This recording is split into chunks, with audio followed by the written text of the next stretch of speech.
আপনারা যারা এখনো আমাদের চ্যানেলটি সাবস্ক্রাইব করেননি কাইন্ডলি সাবস্ক্রাইব করবেন। আর হ্যাঁ, নতুন নতুন আপডেটের জন্য আপনাকে পাশের বেল আইকনটি প্রেস করতে হবে। জ্বালানির দাম যেন বেড়েই চলছে। মধ্যবিত্ত সহ ক্ষুদ্র ব্যবসায়ী, বাস শিল্প নাজেহাল। কিন্তু এরই মধ্যে যদি শোনেন এত দাম দিয়ে জ্বালানি কিনতে গিয়ে আপনি ঠকছেন, তবে মাথা আর ঠিক থাকে না। কিন্তু সত্যি এটাই যে পেট্রোল পাম্পগুলো আমাদের নানা উপায়ে ঠকায়। কিছুটা আমাদের ভুলে ঠকি, কিছুটা অসাধু ব্যবসায়ীদের লোভের কারণে, কিছুটা পেট্রোল পাম্পের কর্মীদের লোভের কারণে।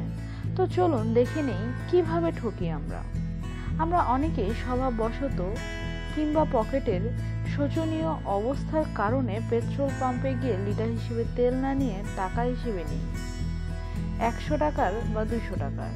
এতে কি হয়, 100 টাকার তেল নিলে সঠিক হিসেব দেয় না, তাই 100 টাকার যে পরিমাণ পেট্রোল পাওয়া যায় তা দেয় না।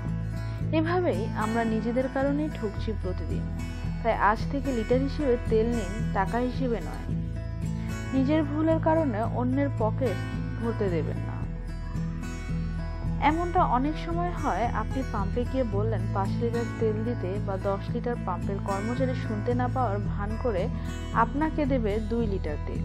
তারপর আপনি বলবেন যে আপনি 5 লিটার তেল চান, তখন সে 2 লিটারের সঙ্গে আরো 3 লিটার জুড়ে আপনাকে দেবে মোট 5 লিটার তেল, কিন্তু আপনার থেকে নেবে 7 লিটারের দাম।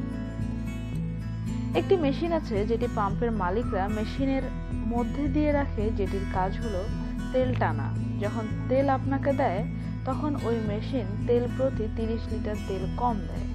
তাহলে ভাবুন প্রতি মাসে কত টাকা কামায় আমাদের ঠকিয়ে নিচ্ছে তারা।